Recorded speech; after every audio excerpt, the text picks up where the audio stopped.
Hey everyone! So I was just up and I'm doing a live chat with my students, and I thought I'm just gonna jump on YouTube and I am going to go live and I'm gonna see who wants to join in with me.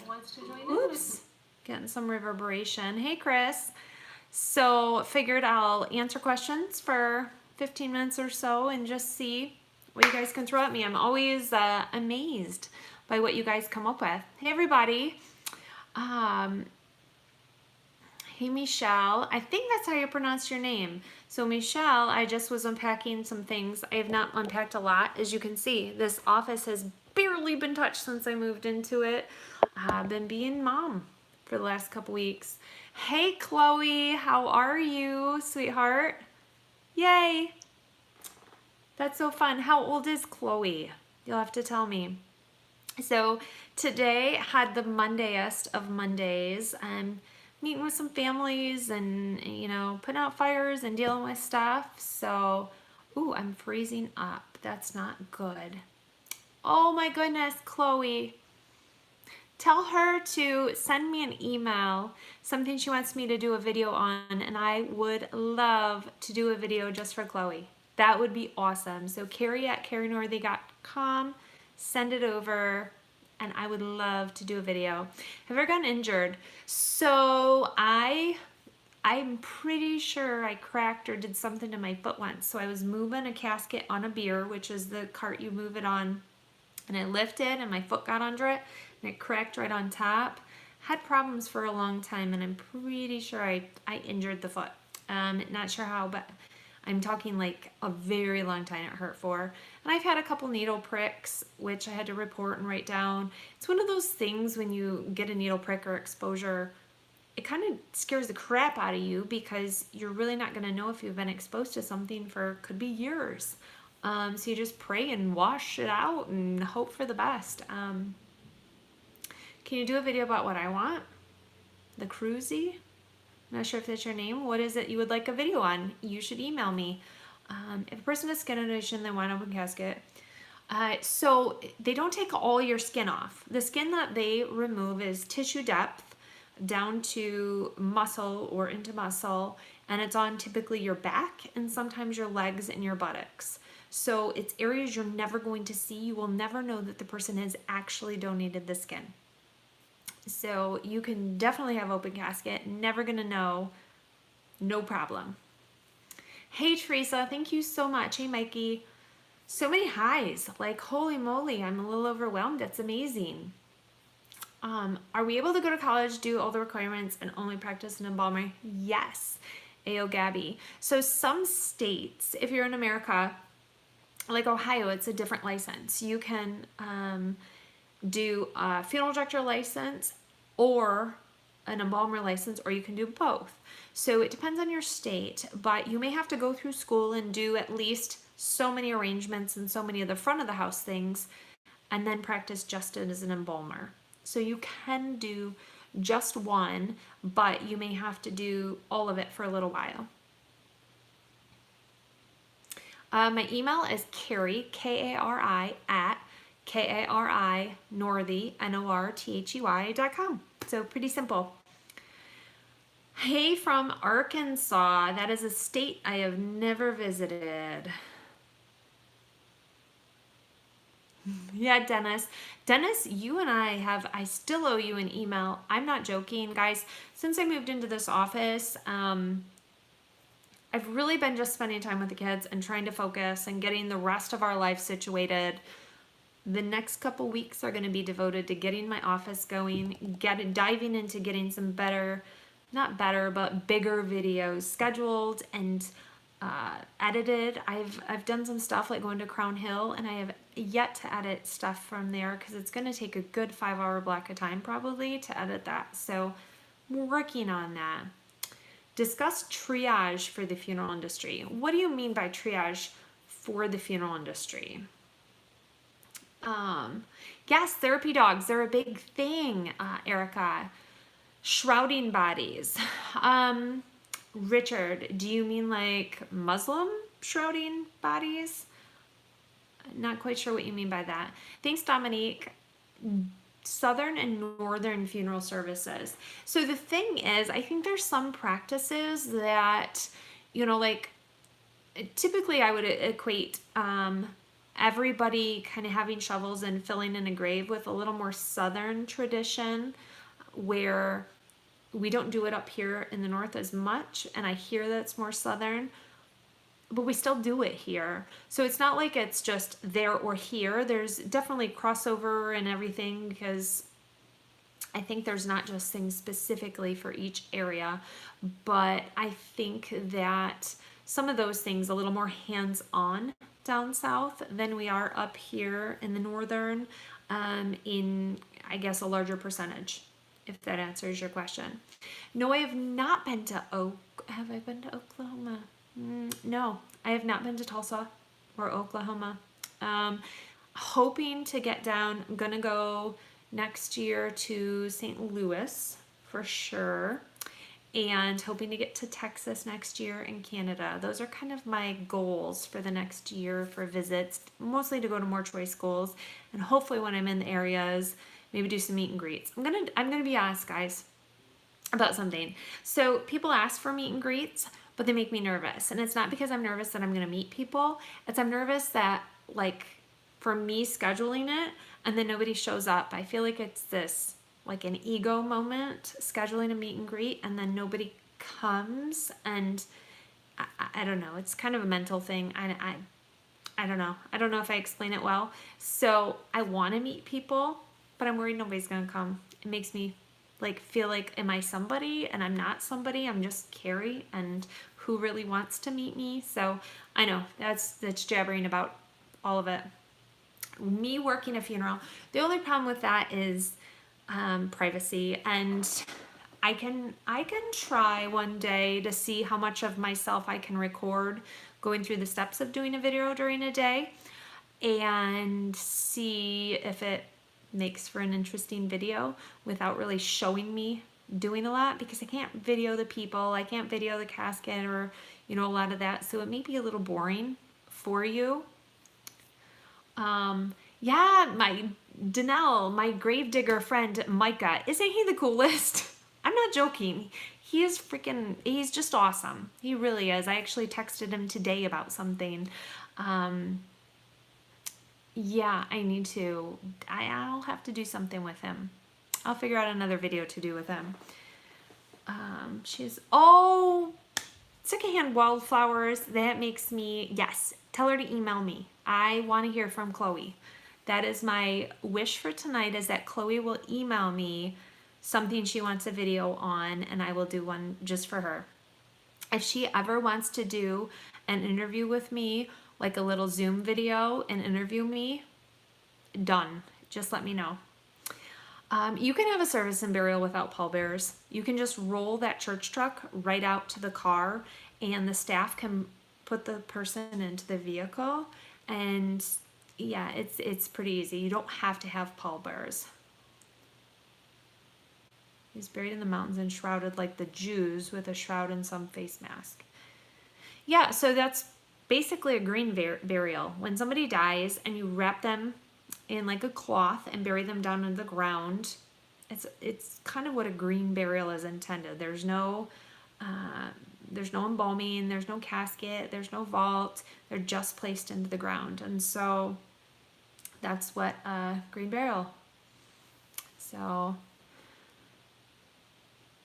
hey, Michigal 810, where in Michigan are you? I love that there's a Michigan person.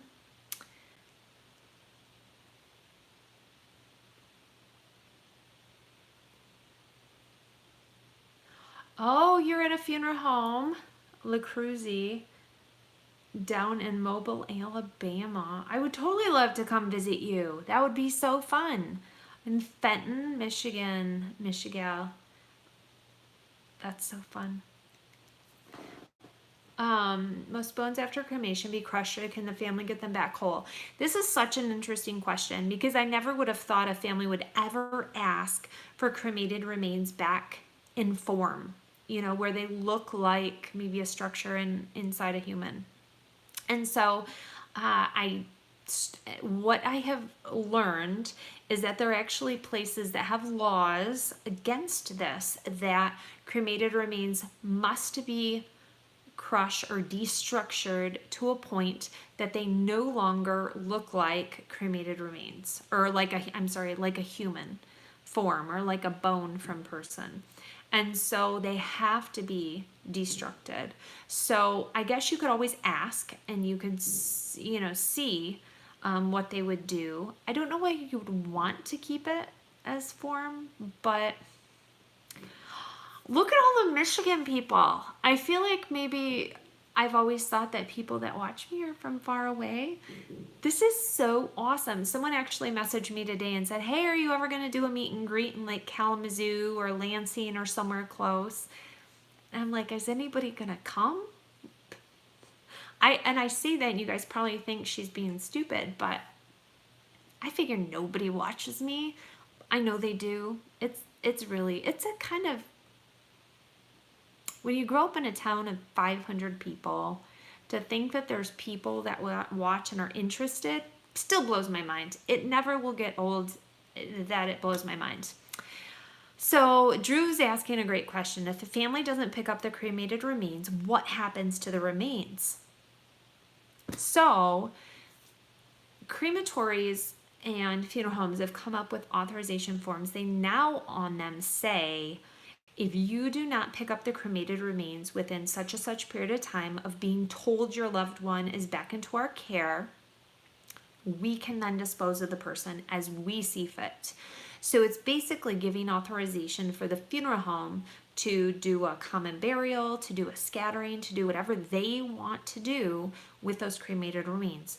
Because all these funeral homes for years have had shelves with these cremated remains that nobody's picked up. And I've talked many times. I've walked into a funeral home that has a room probably the size of my office with shelves on it filled with cremated remains. Because back in the day, there weren't laws about that as to how we can dispose of those individuals that have been left. And so funeral homes and crematories have come up with ways to figure out how they can dispose of individuals, typically in like a common burial. Yeah, it's crazy. Michigan. Yeah, people don't get it. They don't get it if they're not from Michigan. Yes, people are cremated with their clothes on. Whatever they're in, whatever there is brought in, sometimes they're naked, sometimes they're in a hospital gown, sometimes they're in clothing that the family brings in for us to dress them in. Whatever they're in, they're cremated in. Your grandma sent you an embalming video where the person's legs were no longer there. They were PVC piping. Yes, that is a tissue donation and a bone donation. So when bone and tissue are procured, we don't like to use the word harvested anymore. They're procured. Basically, the bone is gone from the hip all the way down to the foot. So there's so sometimes they'll leave all the skin. Sometimes there'll be a little strip of skin, and there's just a PVC pipe put in there, or a broomstick, something along that lines, to act as a rigid form between the hip and the foot. That's all there is. They've maximized the tissue and the amount that they can use from procurement to help others by doing that. Is it legal to scatter remains in graveyards? If the cemetery says no, then it is not legal. So it's kind of like a body of water, though. You're not supposed to in certain bodies of water, but people do it. So it's who's monitoring, who's policing. I'm not telling you to go do it. But legality-wise, if a private space or a public space they can't control as much, that's by the government. But a private space, if they tell you, no, you cannot do this on my land, then no, you're not allowed to do it. Humidity hell, Louisiana. I feel like that's Michigan some days, is humidity hell. So I can't imagine the mosquitoes you have going down there, Aunt Josie. Yes, you can donate your body to science, but there was a big article this last week that kind of made its rounds where somebody was all in a tizzy because he found out that his mom's body went to go be used for ammunition training. Know where the place you donate your body can farm your body out to, essentially, because in the contract it tells where your body may be going to. It's not all Hollywood where you're going to be going and just being used by a medical student or just being used by science to look for the cure for cancer. Not how it works. You may go, they may cut off your head, take your head, send it over the ENT doctors to practice looking into nasal cavities and everything. They may send your arm over to orthotics to work on, surgical techniques for that. They may send your body over for ammunition shooting so that they know how certain trajectory patterns work. Look at your contract and see what it says and if they can take your body and farm it out to another location. So it depends how you feel about all that, because the article, the guy got all in a tizzy about it. If he'd have read his contract, it probably said that. Maybe it didn't. But yeah, Chris Little, you love your guns. A broomstick. Well, it's not literally taking it off a broom though, Chris. It is a dowel rod that's long enough to replace that leg. So it's not disrespectful. It's trying to give something to lay form to that area to return to the funeral home.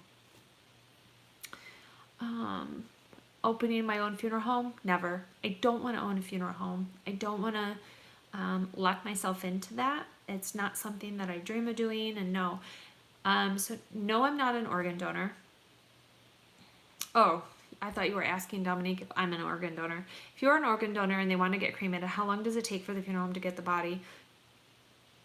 Okay, so the funeral home doesn't do the cremation. The body stays, and the cremation occurs at the donation place. So at the medical school or wherever does the cremation. Once all the person's body parts, if they've been disassembled, come back together, they cremate, and then they go back to the person.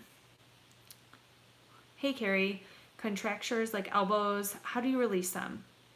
You cut ligaments. Never cut ligaments. So you literally, so if there's rigor mortis, you just bend and eventually it gives. And it's called breaking the rigor. You're not breaking technically anything. You're just breaking the proteins up. So Chris, it is a dowel rod essentially, but dowel rods are typically small and little. It's just dowel rod on a big scheme. But I say broom handle because that's essentially how big and large it is in width. It looks just like a broom handle, but for a leg replacement. So Little Miss Funeral and I just shot, was that 2 weeks ago now? We did a 10 question answer video, and then we did a whine about funerals video back to back in a session. Her and I were both so tired that we didn't make sense. We were so blah, and we looked like we were drunk or high or something when we had only drank a little bit of wine. And as you can see in my last live video I look like I'm a little cracked out, but I honestly was just so tired. And so the videos just were not good. So we need to actually reshoot some videos. So we'll get those to you soon. Co-op funeral home. I'm not sure what you mean by that, Richard. Yes, Mindy, we replace structure. So if an ear is cut off, we can make an ear out of wax to replace it. So you can make that. LaCruzzi, the hardest part of your job, every day is different. Sometimes it's just getting along with all your coworkers. Sometimes it's just maintaining yourself. Sometimes it's putting your own crap going on in your life aside to take care of somebody else. Because it's not just doing a job. You're doing this full caretaking. So you can't just push papers and do basic things for the job. You have to be caring for somebody and giving part of yourself to every family you're taking care of. So if you got a lot of crap going on at home, it doesn't jive well with this job. Opinion on green burials. I love it. I think it's a beautiful thing. I talked about this when I buried my dog, and I'm not equating dogs to humans, but when I buried my dog this last fall in November, and we wrapped him up and we threw flowers in, and it was just this very natural, simple it was beautiful, and it's kind of the first time I'd really delved in and been really part of that with somebody that I cared about, and I loved it. I loved all that it was. I think there's a place for everything. I think that's why there's so many options. Some people want that embalming and they want the preservation and they want a person to look a certain way for a viewing and a service, and they want the service a week and a half later after the person died. Some people want to do it right away and they want to be hands-on and they want to do a green burial and have it as natural as possible. Some people want to create, like there's all these options because we have so many different wants and needs now, so much more than there was before. We were all very streamlined before, and life was streamlined, and now it's all over the place. So we've come up with all these amazing options, and I think everybody wants to pit them against each other, and it doesn't have to be that. We can have all these avenues and they can all exist, and they can all be great, and they can all be acceptable. It doesn't have to be embalming is bad and green is good, or green is bad and embalming is good. We can all, every avenue can exist and be on the shelf for somebody to choose from, and I think it's good.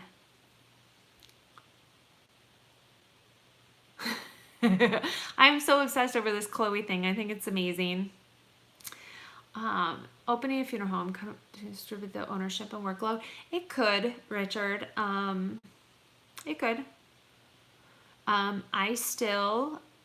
I will go to any funeral home that calls for my service if it works into my timeline. I still do some trade embalming. I'll do fill-in work. I work for one funeral home on a little bit of a schedule, but if other work comes up, I'll just tell them I'm not available in a timely fashion, down the road. So, yeah, Victor is still alive. So it's pretty unheard of with brain cancer. I don't know what's really truly going on there. Is it a real situation? Is not a real situation? It's kind of social media and all that it is, and I hate to say that, but it's pretty unheard of that someone with brain cancer that's terminal is alive 2 years later or whatever it's been. So every once in a while we still talk and check in, but I don't really know what this true situation is, so it's just kind of there. So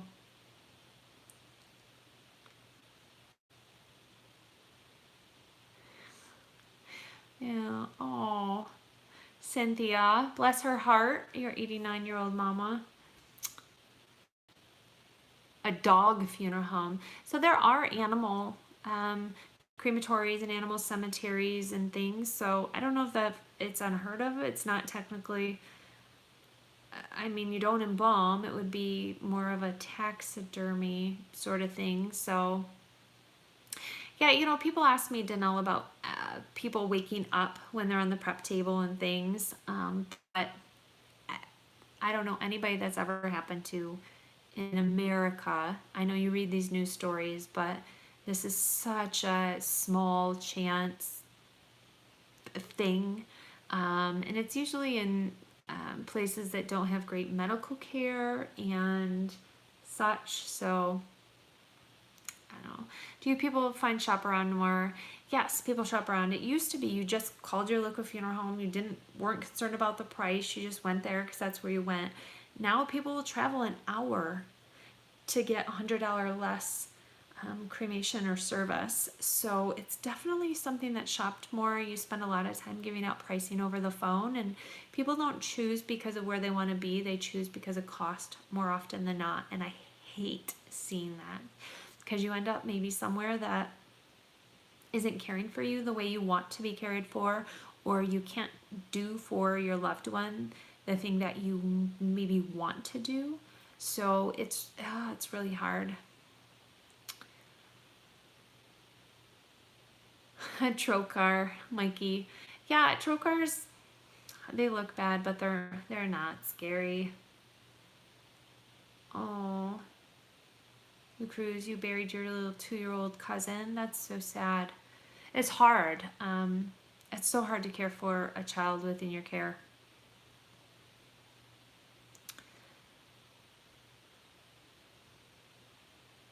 And taking people that might still. Um, Blaine, I think you're referring to donation when people are maybe on life support and things. You know, there's a protocol that when someone's got a certain level of brain activity and such, that the donation services are called in, and that time they address and speak to the families. And yes, because of the bad news, you see that there's donation places and there's all sorts of bad things happening in some areas, but they don't showcase all the good organizations and the lives that are being bettered and saved by the donations and the procurement that's being done. So believe in the good. I know it's hard to do because you want to believe in the bad and you want to believe in all the bad press about things, but believe in the good that's being done by organ and tissue donation, and that they're not in there trying to kill off somebody because they need an organ that badly. I know it does happen, but the majority is not that way. So look at the majority and look at the majority of the good. To go out on a death call. So some states, like Michigan, you do not have to be licensed to go to a hospital to go to bring someone back into the care of the funeral home. Like in Indiana, though, if you go to a hospital, a licensed person has to sign out that individual. So every state's a little different when it comes to that.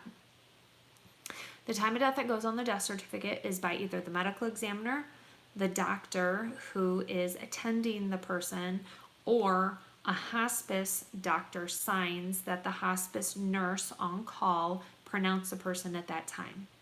That's how they come up with the time of death. So, all right, a couple last questions, guys.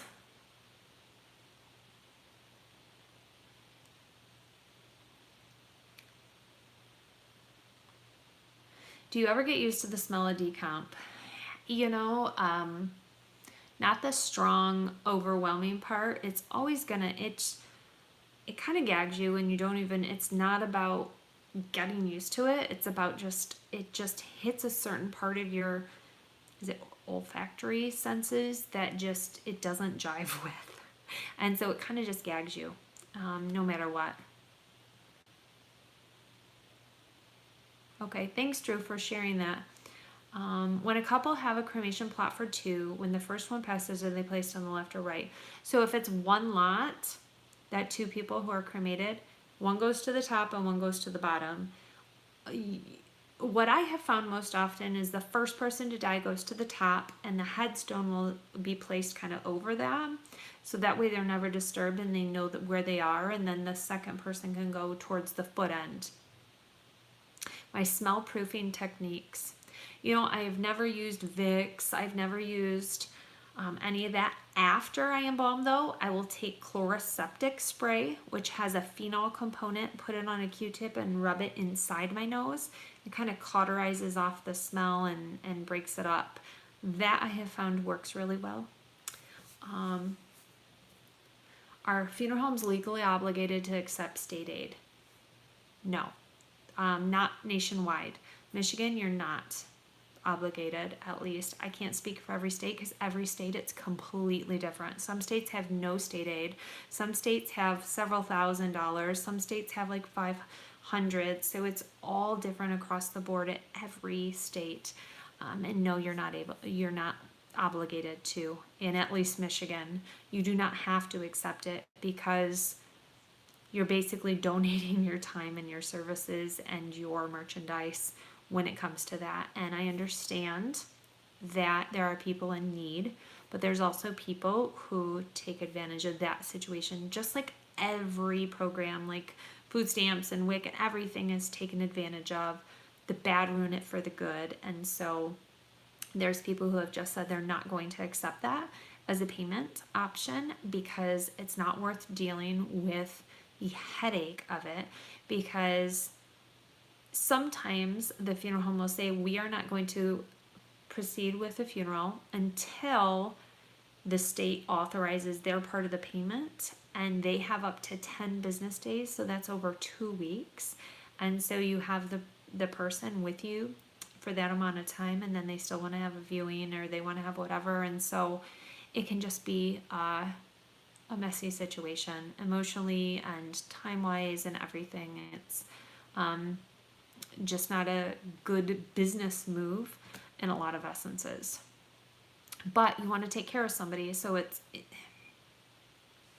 a double-edged sword. It really is. Yes, every time you move to a different state, you have to get licensed in their state. Some states you have to redo your apprenticeship or retake a test, or you have to work so many months before you can transfer over your license. So every state has different laws when it comes to that. Yes, I hypo the legs and arms. Oh, I have no idea what a hearse costs.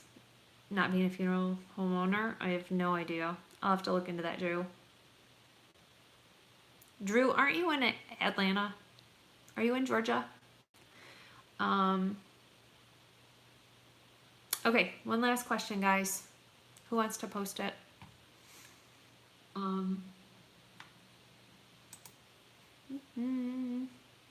Ooh, tomorrow's 2-minute title. So I shot 2 of them today. I was on the prep table for one of them. So I don't know which one. I'm going to edit them both. One will be this week, one will be next week. So I don't know which one I'm going to do. We'll have to see. It'll be a surprise, but and I'm going to answer Adams because this one is one that drives me nuts. Why do cremation prices alter so much? So here's the thing. Larger cities, there's more competition, and people lower their prices just to try and get calls. Smaller towns, you have huger overheads in your funeral home that you have to maintain. You can't just do something for super inexpensive just to be competitive against maybe a larger area's inexpensive price. Some funeral homes are geared towards cremation, and so they have a very low overhead, and they're built to do high volume, low income per call. Other funeral homes are geared towards a little bit lower volume, higher incomed, or higher revenue services. So every funeral home model is different. Every focus is different. That's why they're all over the board, is because of the overhead of the funeral home is distributed by all the calls. Not just if they're a full service or whatever. You gotta have that overhead between everybody. Oh my goodness. Okay, I have to cut myself off so I can go to bed. I've been up since 4:45 and it is 10:15 where I am almost. So thank you guys. Thank you for the support. Thank you for encouragement. I am headed to Atlanta in 3 weeks. So encourage me to do a meet and greet, guys. It'll probably be a meet and greet on Labor Day evening if I do. So if you're in Atlanta, shoot me an email if you want me to do a meet and greet, and we can try and set something up because it would be fun. So I will talk to you guys soon. Appreciate you. Bye.